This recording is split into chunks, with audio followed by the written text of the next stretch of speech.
Go. Good morning. Usually, I don't spend Friday mornings, especially rainy ones, talking about my failures, but I have had some service learning failures. Only one's gone down in flames, only one project out of almost 40, but we've had some brush fires along the way. Um, when you don't adhere to the service learning standards, you usually run into trouble. Our biggest trouble we ran into was when we didn't pay attention to youth voice, and we decided it would be a great idea to do a service learning project for Crime Stoppers. Our students didn't agree, and they absolutely refused to participate, so that went down in flames. So always consider youth voice. Um, also, you know, when you're thinking about partnerships, you have to make sure that your missions align. One time we had a partner whose mission didn't align with ours, and that didn't go so smoothly. We ended up being at loggerheads several times, and although the students were never aware that there was some um, issues behind the scenes, it made for a difficult project. So align your missions or you could get in trouble. In regard to duration and intensity, we try to bite off more than we can chew, and sometimes that gets messy. It goes into more than one semester. You have cost overruns. You have people getting really stressed out. You've chosen projects that are too big, like the time we decided that we could build a truffula tree for the garden at Joslin Art Museum, but we didn't have anybody with engineering experience who could erect the thing. So thankfully, the Service Learning Academy came to our rescue with a professor of engineering at the 11th hour. But you do have to make sure that you do a lot of planning up front so you don't run into issues like that. And let's see. Then there are just minor things like not communicating, not reflecting along the way, getting to the end of a project and discovering someone's unhappy. You end up having to repair relationships when that happens. So reflection is a really good thing. And I guess on this rainy Friday morning, this has been my reflection on my service learning failures. Thanks. Have a great day. I'm Steve Rohde. I'm a professor in biology at UNO.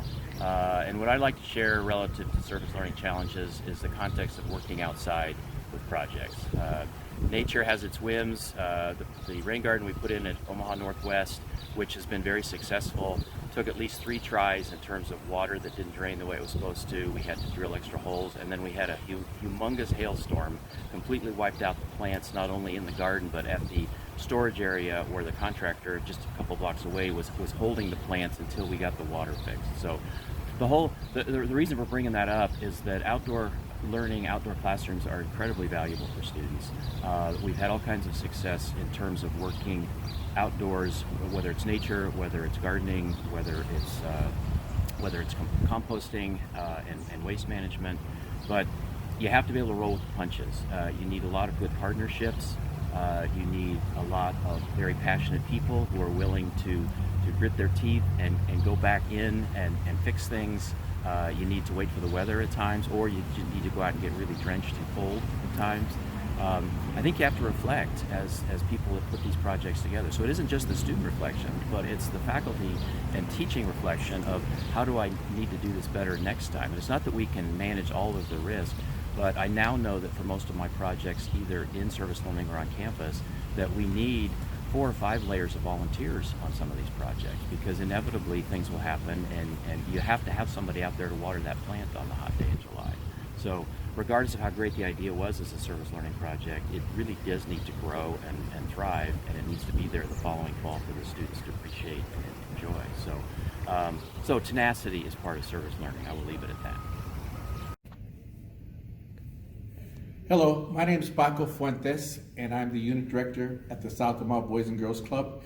And we've been partnering with UNO for over 10 years in the service learning department, and gladly we're doing it again.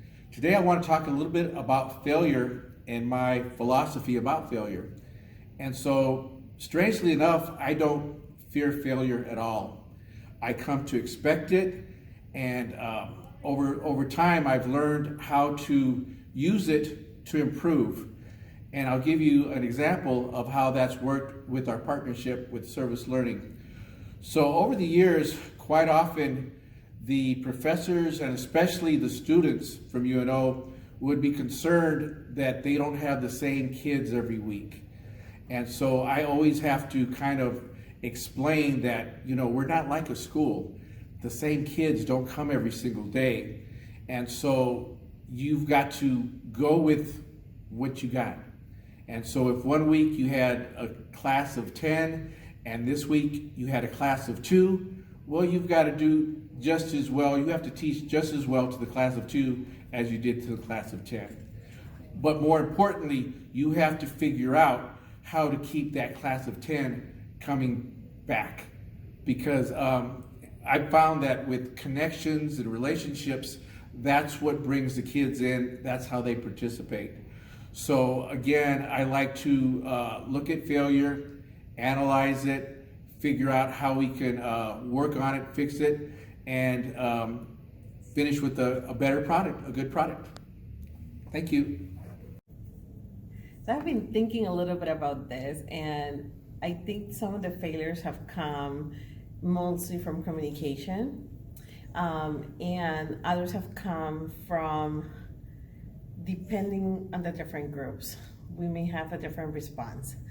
But I think the most important thing is, like, for example, in my college prep service learning, the first semester we decided to rotate the students constantly from the partners, from their community partners, from the families. It was a mess.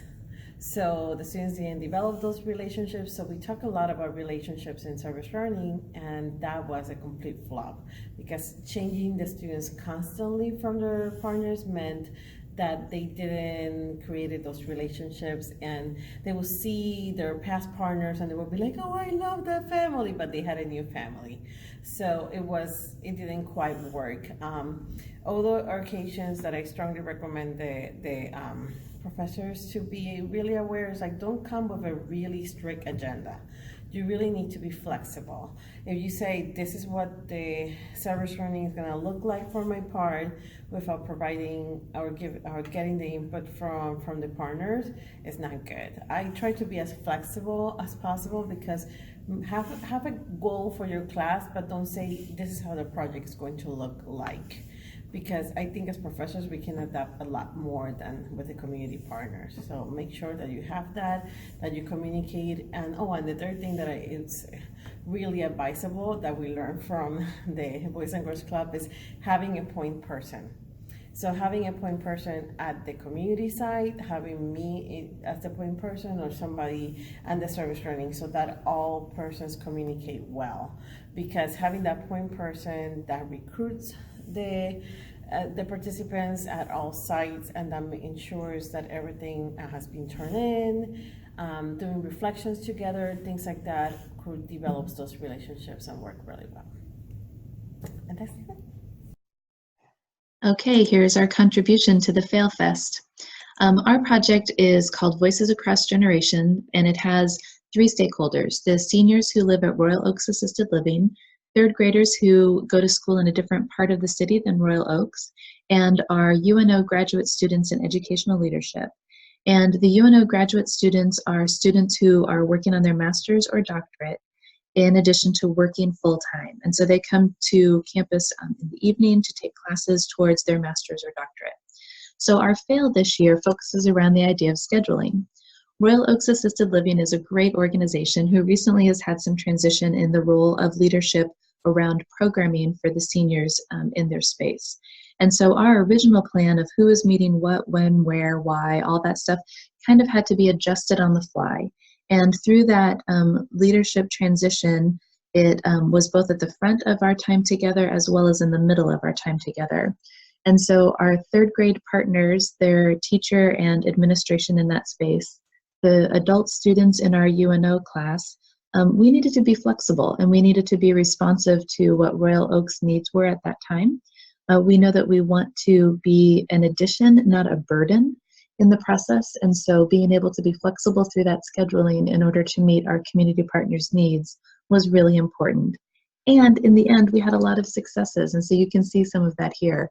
Our best successes came through when we were able to be face to face with each other in partnership, learning from each other. And those successes are captured in 2 quick little artifacts through these books that are available at Chris Library. So through failure always comes a success, and that was ours. Perhaps I'm just overly optimistic, but I don't view issues that I've had with my service learning projects as failures, because there always seems to be something that happens. Now, sometimes these things are in your control, like the time I forgot to schedule a room, but other times they're not in your control, like the time I brought a group of middle school students to a community partner for our culminating event. There had been a change in personnel, and they had absolutely no idea we were coming. So these failures, I think, are a great opportunity for students to learn how to problem solve on the spot, a way for them to develop creative solutions, and also just a glimpse into this is what real life is like. It doesn't always work perfectly. But I think the most important part of the service learning project is what happens afterward.